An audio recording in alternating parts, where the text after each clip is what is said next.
Welcome to परीक्षा गुरु platforms. मैं महेश चंद्रा आपको स्टार्ट कर रहा हूँ 12th की फिजिक्स। चलिए बात करते हैं फिजिक्स के बारे में, जो हम लोग यहाँ पर यूट्यूब के माध्यम से टोटल लेक्चर आपको दे रहे हैं विद क्वेश्चंस, थ्योरी, सारी एवरीथिंग परीक्षा गुरु के प्लेटफॉर्म से। चलिए बात करते हैं। सबसे पहले जो टॉपिक है वो आपका है इलेक्ट्रिसिटी। इलेक्ट्रिसिटी में हम जो बात करेंगे कंटेंट्स हैं, पहले बात करेंगे इंट्रोडक्शन की, फिर बात करेंगे चार्जेस की। अब चार्जेस में क्या है कि हम बात करेंगे पॉजिटिव है कि निगेटिव चार्जेस है, पॉजिटिव है, नेगेटिव है या वो न्यूट्रल है, उसकी बात करेंगे। उसके बाद हम कंडक्टर एंड इंसुलेटर की बात करेंगे। कंडक्टर का मतलब यहां हो गया फ्री इलेक्ट्रॉन्स। कंडक्टर का मतलब हो गया फ्री इलेक्ट्रॉन्स। कंडक्टर का मतलब हो गया फ्री इलेक्ट्रॉन्स एंड इंसुलेटर का मतलब हो गया कि कोई भी इलेक्ट्रॉन फ्री नहीं है, वो मूव नहीं कर सकता। ठीक है। उसके बाद चार्जिंग एंड इंडक्शन। अब हम कई तरीके से चार्ज कर सकते हैं, फ्रैक्शन से चार्ज कर सकते हैं, इंडक्शन से चार्ज कर सकते हैं। ठीक है। उसके बाद basic property of electric charges, property क्या है। फिर बात करेंगे कूलॉम्स लॉ।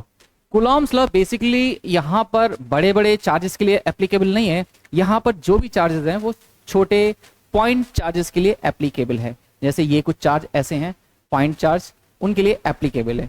फिर बात करेंगे फोर्स बिटवीन मल्टी चार्जेस। क्या चार्ज लग रहे हैं, क्या प्लस प्लस रिपल्शन कर रहा है, प्लस माइनस अट्रैक्शन कर रहा है, माइनस माइनस रिपल्शन कर रहा है। फिर इलेक्ट्रिक फील्ड, इलेक्ट्रिक फील्ड किस लाइन में रखा हुआ है, इलेक्ट्रिक फ्लक्स, इलेक्ट्रिक डाइपोल। ठीक है, डाइपोल ऑन यूनिफॉर्म।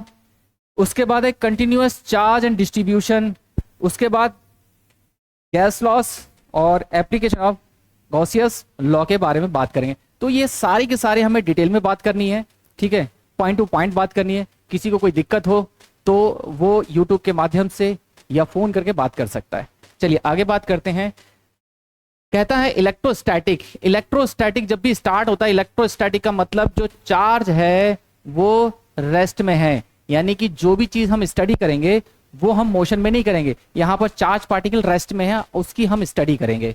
तो लिखा है electrostatic is the branch of physics which deal with the study force, field and potential arising from of static charge. जो भी होगा कैसा है, स्टैटिक चार्ज है। स्टैटिक चार्ज का मतलब रेस्ट, मोशन में नहीं है। मोशन में हम आगे पढ़ेंगे मैग्नेटिक में जाकर। ठीक है, चलिए नेक्स्ट बात करते हैं। Introduction of electrostatic. जो वर्ड लिया था electricity, the word of electricity is a drive from the Greek word. जो इलेक्ट्रिसिटी है मेरे बच्चे, वो क्या है, वो ग्रीक वर्ड है। और जो ग्रीक वर्ड है वो एक अंबर से लिया गया है, मतलब इलेक्ट्रॉन से लिया गया है। इलेक्ट्रॉन विच मीन्स अंबर। ये जो नाम लिया गया ना वो इसकी वजह से लिया गया है। अंबर इज अ, एक जैसे लकड़ी होती है सागौन की, इस टाइप से एक अंबर होता है, उस पर हम फ्रैक्शन करके ये कुछ चार्ज हम जनरेट करते हैं जिसको हम इलेक्ट्रॉन बोलते हैं। और इलेक्ट्रॉन पे जो प्रॉपर्टी आती है उसको इलेक्ट्रिसिटी बोलते हैं।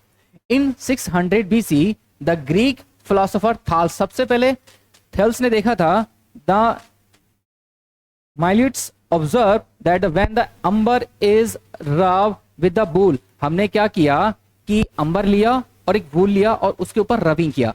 जब हमने वूल और अंबर को रब किया तो कुछ ना कुछ अट्रैक्शन पार्टिकल आए, कुछ रिपल्सन आए, मतलब कुछ पॉजिटिव आए, कुछ नेगेटिव आए। तो अट्रैक्शन लाइट्स ऑब्जर्व। जैसे मान लिया सुबह सुबह आप कंघी करते हैं, तो प्रैक्टिकल करके देखिएगा जब आपने कंघी की बालों में, तो लेकिन जो लॉ एप्लीकेबल है वो स्मॉल पार्टिकल्स के लिए है, लार्ज पार्टिकल्स के लिए नहीं है। तो स्मॉल पार्टिकल्स क्या करेंगे, वो अट्रैक्ट कर लेंगे। ठीक है, इतनी बात क्लियर हुई। वो क्या करेंगे, अट्रैक्ट कर लेंगे लाइट ऑब्जेक्ट को इस तरीके से। अब छोटे छोटे टुकड़े कागज के ले लीजिएगा, इस तरीके से वो क्या करेंगे, जब वो आपका कंघा जो है वो चार्ज हो जाएगा और चार्ज की वजह से वो क्या करेगा, इसको पिक कर लेगा। चलिए आगे चलते हैं। आपका स्केल्स पे भी कर सकते हैं, एक्टिविटी कर सकते हैं स्केल्स के ऊपर। उसके बाद है देयर आर 3 टाइप मैथड। हम चार्जिंग के 3 मैथड यूज करेंगे। फर्स्ट है रबिंग, चार्जिंग बाय फ्रैक्शन। अगर मान लीजिए मुझे किसी चीज को चार्ज करना है, तो मैं जैसे मान लीजिए ये 2 हाथ कर रहा हूं, ये क्या कर रहा हूं, मैं रब कर रहा हूं, यानी फ्रैक्शन कर रहा हूं। फ्रैक्शन की वजह से क्या हो रहा है, चार्जिंग जनरेट हो रही है। उसके बाद है चार्जिंग बाय कंडक्शन या चार्जिंग बाय इंडक्शन। ठीक है, अब देखिए बात करते हैं डिटेल में सबको। जैसे रबिंग किया, अब मैंने एक ग्लास रॉड ली, एक सिल्क ली, ठीक है, एक ग्लास रॉड ली और एक सिल्क ली। अब ने क्या किया, दोनों को रब किया, तो जो सिल्क पर है वो नेगेटिव चार्ज आ जाएगा और ग्लास रॉड पर पॉजिटिव चार्ज आ जाएगा। तो इसका मतलब ये क्या करेंगे, एक दूसरे को अट्रैक्शन करेंगे, पार्टिकल्स हैं, ठीक है। उसके बाद है rubbing with charging by frictions. Animal fur को लिया और प्लास्टिक रॉड ली, जब इसको रब किया तो इसके ऊपर नेगेटिव चार्ज आ जाएगा और फर के ऊपर, एनिमल फर के ऊपर पॉजिटिव चार्ज आ जाएगा। यहां तक किसी को दिक्कत है तो बोलिए, इतना नोट करिए।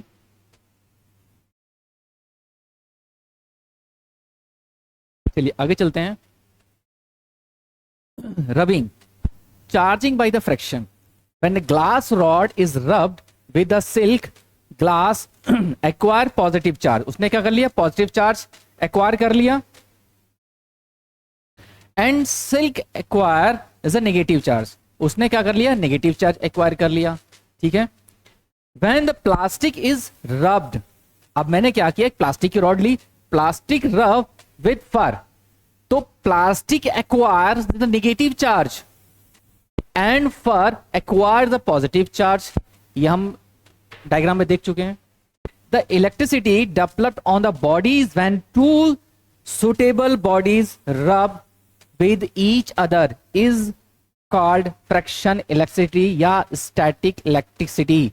जब हमने किसी चीज को रब किया, यानी कि जो स्टैटिक पार्टिकल थे, डेड पार्टिकल्स थे, उनको हमने क्या कर दिया, चार्ज कर दिया। जो चार्ज हुआ उससे क्या जनरेट हुई, इलेक्ट्रिसिटी जनरेट हुई, ठीक है। तो हमारे पास एक मेथड था, charging by the friction. When we rub a glass rod with a silk, some of the electron from the rod are transfer to the silk cloth. अब बेटा ऐसा तो है नहीं, जब आप किसी चीज को फ्रैक्शन कर रहे हो, मान लीजिए मेरे पास ये पेन है, मैं जब इसको फ्रैक्शन कर रहा हूं तो या तो इसके पार्टिकल इस पे जाएंगे या इसके पार्टिकल इस पे आएंगे। तो पार्टिकल्स ट्रांसफर होंगे, मतलब इलेक्ट्रॉन ट्रांसफर जरूर होंगे। तो electron from the rod are transfer to the silk cloth. जो रॉड है, ट्रांसफर होंगे इलेक्ट्रॉन किसके ऊपर, सिल्क क्लॉथ के ऊपर। The rod get positively charge and silk get negatively charge. भाई इस वजह से क्या हो जाएगा, ये हम पहले ही बात कर चुके हैं, इस पर पॉजिटिव, इस पर नेगेटिव चार्ज आएगा। Similar when we rub a plastic rod with fur, some of the electrons from fur are transferred to the plastic rod. The fur get positive charge and the plastic get negative charge. ठीक है, ये बात बार बार दोहराई गई है, कोई दिक्कत नहीं। यहां तक किसी को दिक्कत है तो बोलिए, ठीक है, किसी को दिक्कत यहां तक। चलिए आगे बात करते हैं electric theory of electric fractions. बात वही है लेकिन फिर भी हम एक बात डिस्कस कर लेते हैं। To electrify in natures of body we need to the add और remove one kind of charge. जैसे हमारी बॉडी है तो दिन भर में इनफाइनाइट मॉलिक्यूल्स लीव होते हैं, इनफाइनाइट मॉलिक्यूल्स अंदर आते हैं, ठीक है। तो हम क्या करते हैं, बॉडी हमारी चार्ज है, remove one kind of the charge. When we say that a body is charged, we always refer to this excess charge or deficit of charge in solid, some of the electron being less tightly bonded in the atom, or the charge which are transferred from one body to another body. आप इतनी बात याद रखिएगा, transfer from one body to another body, electron are transfer one body to another body. The a body can be charged positively by losing some of its electron. Similar, a body can be charged negatively and gain electron. ये ध्यान रखिएगा, बहुत important point है। अगर body can charge positively तो उसने क्या खो दिए, अपने इलेक्ट्रॉन खो दिए। लेकिन अगर बॉडी पर चार्ज गेन नेगेटिवली तो इसका मतलब क्या हुआ, हमारे पास कुछ ना कुछ आ गया, यानी कि हमारे पास इलेक्ट्रॉन आ गेनिंग द इलेक्ट्रॉन। ठीक है, इतनी बात क्लियर हुई। अब इससे ये मालूम होता है कि जिस बॉडी पर इलेक्ट्रॉन आएंगे उसका मास तो इंक्रीज हो जाएगा, और जहां से मास निकलेंगे इलेक्ट्रॉन, वहां से मास उसका डिक्रीज हो जाएगा, क्योंकि इलेक्ट्रॉन ट्रांसफर हुए ना। जब इलेक्ट्रॉन ट्रांसफर हुए तो इसका मतलब क्या है कि उस बॉडी पर जब इलेक्ट्रॉन ट्रांसफर हुए तो इसका मतलब उसका मास गिरेगा, और जिसके पास आए तो इसका मतलब उसका मास बढ़ेगा। इतनी बात क्लियर हुई। चलिए बात करते हैं कुछ एग्जाम्पल के तौर पे। हम पहले भी डिस्कस कर चुके हैं ग्लास रॉड और प्लास्टिक रॉड, ठीक है। ये हमने कुछ एग्जाम्पल से आप देख सकते हैं, इसको नोट कर सकते हैं, सेम है जो हम बात कर चुके हैं प्रीवियस, ठीक है। अब बात करते हैं इन पर। अगर मेरे पास दो टाइप के चार्जेस हैं, एक पॉजिटिव एक नेगेटिव, ठीक है। अगर मेरे पास नेगेटिव नेगेटिव चार्जेस हैं तो एक दूसरे को रिपल करेंगे, ठीक है। सेम चार्जेस एक दूसरे को, और पॉजिटिव नेगेटिव क्या करेंगे, अट्रैक्ट करेंगे एक दूसरे को। If a plastic rod rub with the fur made the to touch two small pith balls suspended by the silk or nylon thread, they are balls repel to each other। भाई हमने इसको क्या करिए, एक रॉड जो balls थी उनको हमने लटका दिया और इनको चार्ज कर दिया, ठीक है। अगर पॉजिटिव पॉजिटिव चार्ज है या सेम चार्जेस है वो क्या करेंगे, दूसरे को रिपल करेंगे, और जो पॉजिटिव नेगेटिव चार्ज क्या करेंगे, अट्रैक्ट करेंगे। तो यहां पर similar effect the found the pith ball are touch with the glass rod rub with the silk. हमने क्या करें, इनको रब करके चार्ज किया हुआ है। The pith ball touch with the glass rod attract another pith ball touch with the plastic rod, ठीक है। द लाइक चार्ज, अभी लाइक का मतलब same, like charge repel and unlike charge are attract. ये बात आप ध्यान रखिएगा, इसको नोट करके लिख लीजिए, ठीक है। जैसे यहां देखा है लाइक चार्ज, सेम चार्ज एक दूसरे को क्या कर रहे हैं, रिपल कर रहे हैं, लेकिन पॉजिटिव नेगेटिव क्या कर रहे हैं, आपको अट्रैक्ट कर रहे हैं, ठीक है। ये उनका एक्सपेरिमेंट था इलेक्ट्रोस्कोपिक का, तो ये हमें देखना नहीं है, ये आप अपने क्लास में देख सकते हैं। उसके बाद है कंडक्टर एंड इंसुलेटर। कंडक्टर का मतलब है जिसमें फ्री इलेक्ट्रॉन्स मूव कर सकें, और जिसमें फ्री इलेक्ट्रॉन मूव ना कर सके उसको इंसुलेटर बोलते हैं। Some substance readily allowed a passes of electricity through them, other do not। those which allow electricity to pass through them easily are called conductor। जिसमें इलेक्ट्रॉन इजीली पास हो जाएं वो कहलाएगा conductor. they have electric charge या फिर electron that are comparatively free to move inside the material।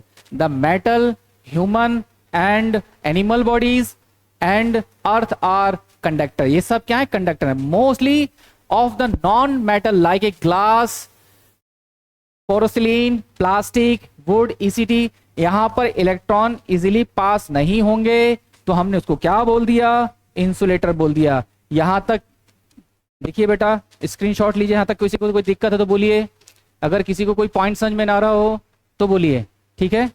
चलिए आगे बात करते हैं। ये कुछ कंडक्टर्स हैं, जैसे मैंने बोला कॉपर, एल्युमिनियम, स्टील, ठीक है। और जो मान लीजिए जैसे आपके ऊपर जो तार होता है ना, वायर होती है, उसके ऊपर इंसुलेटर लगा होता है ताकि वहां इलेक्ट्रॉन इजीली मतलब मूव ना कर सके, आपको करंट ना लगे, ठीक है। तो कोई भी मेटल हो सकता है इन दो सब में से। फिर insulator, any material that does not allow the electric current pass through the it, like a protective coating of wire. जैसे आपके तार पर वायरिंग कोटिंग की जाती है वो है, जैसे प्लास्टिक है, रब है, ग्लास है, क्लॉथ है, वुड है, ठीक है। ये सब क्या है, नॉन कंडक्टर है, ये कंडक्टर है सारे के सारे। चलिए charging by the conduction. When A charge body is brought into contact with ए अनचार्ज। मैंने दो बॉडी ली, पहली बॉडी मेरे पास चार्ज है, दूसरी अनचार्ज है, लेकिन अभी क्या है, ये थोड़ी थोड़ी दूर पर रखी हुई। पहली बॉडी एक चार्ज बॉडी, एक अनचार्ज बॉडी। ये चार्ज बॉडी है, ये अनचार्ज है, ठीक है। ये चार्ज है, ये अनचार्ज है। Conductor, charge flow from the charge body to the uncharge body. जैसे हमने इनको टच कराया, कंडक्शन का मतलब है फिजिकली कांटेक्ट।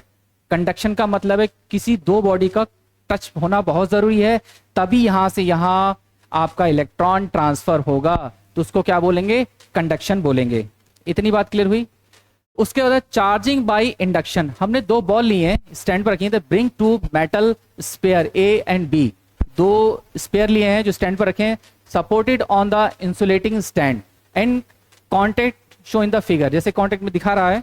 अब देखिए हमने दो बॉल ले ली और वो भी कैसी हैं, स्पेरिकल हैं, ठीक है।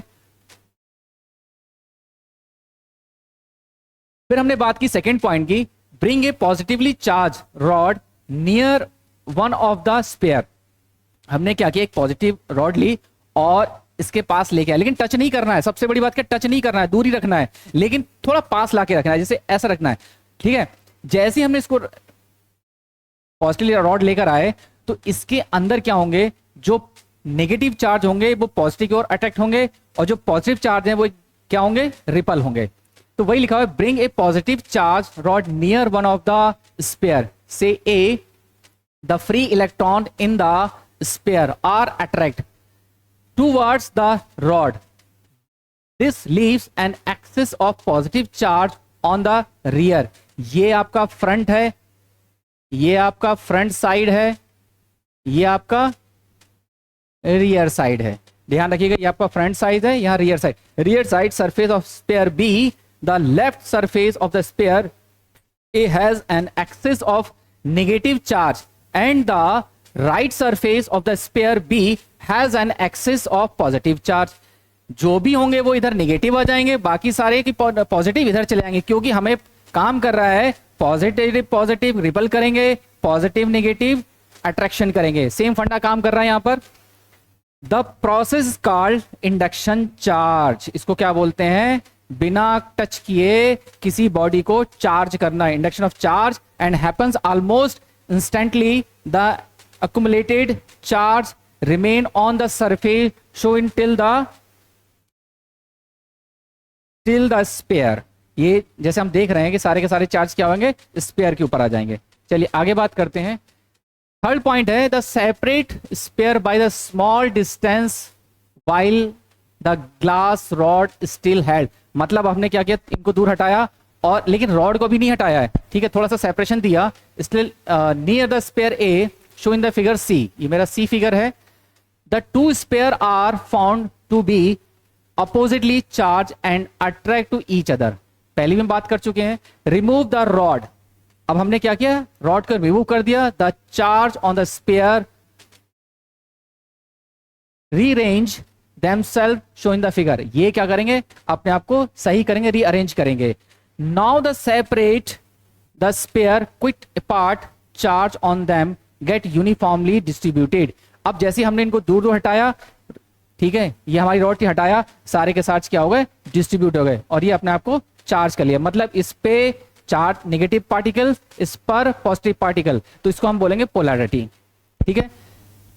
In this process, the metal sphere will be each be equal and oppositely charged in this diagram, या इसको हम polarity भी बोल सकते हैं, ठीक है, जैसे हमने इसमें डायग्राम में देखा हुआ है, ठीक है। उसके बाद नेक्स्ट फिगर की बात कर रहे हैं, show uncharge metal sphere on insulating metal stand. ये फिर से हमने वही किया कि एक इंसुलेटिंग मटेरियल है, स्टैंड है, हमने उस पर बॉल रख दी। Bring a negative charge rod close to, अब हमने कहा नेगेटिव चार्ज इसके पास लेके आए, metallic sphere show in the figure B. As the rod is brought close to the sphere, the free electron in the sphere move away due to the repulsion. भाई जो negative वाले होंगे positive इधर आ जाएंगे, इसके अंदर जो पॉजिटिव इसके साथ अटैक करेंगे, बाकी रिपल्शन इधर आ जाएंगे, ठीक है, away due repulsion and start the piling up the at the further end, the near end because positively charged due to the deficit of electron connected the sphere of the grounded। अब हमने क्या किया, मुझे negative charge हटाना है तो मैंने क्या किया, एक वायर ली और उससे अर्थिंग कर दी, तो नेगेटिव चार्ज क्या हो जाएगा, वो ग्राउंडेड हो जाएगा, ठीक है। उसके बाद मैं बाद में रॉड हटा दूंगा, रॉड हटाने के बाद मेरा जो मेटल था, जो स्पेयर था, वो पूरी तरीके से चार्ज हो जाएगा, उसके पास क्या आ जाएंगे, पूरी तरीके से पॉजिटिवली चार्ज आ जाएंगे। इतनी बात क्लियर हुई सभी को, यहां तक नोट कर लीजिएगा, सब एक ही चीजें हैं सारी के सारी, किसी को यहां तक कोई दिक्कत है तो बोलिए। उसके बाद है basic properties of electric charge. पहला है एडिटिव ऑफ चार्ज। अगर मुझे चार्ज ऐड करना है तो मैं साइन के साथ ऐड करूंगा। फॉर एग्जाम्पल जैसे मान ली मेरे पास प्लस क्यू चार्जेस है, माइनस क्यू चार्जेस है, तो मैं ये दोनों को ऐड करूंगा। या इसको Q1 बोल दो, इसको Q2 बोल दो, Q1 माइनस Q2, तो सब ऐड करूंगा। The total charge of an isolated system is equal to an algebraic sum. Algebraic sum मतलब जितने भी इलेक्ट्रॉन्स होंगे उनका sum of the individual charges of the system. For the example the total charge of the system containing 5, जैसे हमने बोला है कि इतने हैं, +1 है, +2 है, +3 है, +4 है एंड -5 है, सम आर्बिट्री यूनिट। तो साइन के साथ हमने उनको सबको ऐड कर दिया। अलजेब्रिक सम में जो भी वैल्यू आएगी वो हम यहाँ पुट कर देंगे, ठीक है। जैसे हमने पुट किया तो -1 इन द सेम यूनिट, मतलब कितना है, जो इलेक्ट्रॉन्स है वो क्या है, वो 1 इलेक्ट्रॉन लेकिन नेगेटिव, ठीक है। इतनी बात क्लियर हुई। अगर आता पॉजिटिव तो भी इलेक्ट्रॉन, लेकिन वो कैसी वैल्यू होती पॉजिटिव की, लेकिन वो क्या होता प्रोटॉन। तो लेकिन बात यह है कि हम प्रोटॉन क्या होता है, न्यूक्लियस के अंदर रहता है, इलेक्ट्रॉन हमारा ऑर्बिट में रहता है, ठीक है। इसकी डिटेल हम बाद में बात करेंगे। इतनी बात क्लियर हुई किसी भी को? यहां तक किसी को दिक्कत तो बोलिए। चलिए आगे चलते हैं। Conservation of charge. अब charge neither create nor destroy, change one to another form. The total charge of an isolated system is always conserved. That means charge can be neither create nor destroy but can be transfer one body to another body. मतलब charge तो कभी खत्म नहीं होता लेकिन वो transfer होता है one body to another body. तो when the bodies are charged by the rubbing, there are transfer of electrons from one body to the another bodies. No new charge are either created are, कोई भी नया charge कोई generate नहीं होता है, वही transfer होता है one body to another body, ठीक है। चलिए कल से हम स्टार्ट करते हैं, कूलम्ब्स लॉ के बारे में जानेंगे, थोड़ा और भी डिटेल में जानेंगे बेसिक के बारे में। चलिए जो भी बच्चे 12th के हैं उनको हम पूरी तरीके से परीक्षा गुरु के प्लेटफॉर्म से सारी वीडियो दे रहे हैं। न्यूमेरिकल्स, आपकी एनसीईआरटी बुक्स के सॉल्यूशंस सारे प्रोवाइड हो रहे हैं, तो आप इसको प्रॉपर देखते रहिए। किसी को कोई दिक्कत आए तो यूट्यूब के माध्यम से या परीक्षा गुरु के नंबर्स दिए गए हैं, इन पर बात कर सकते हैं। Thank you for watching my video.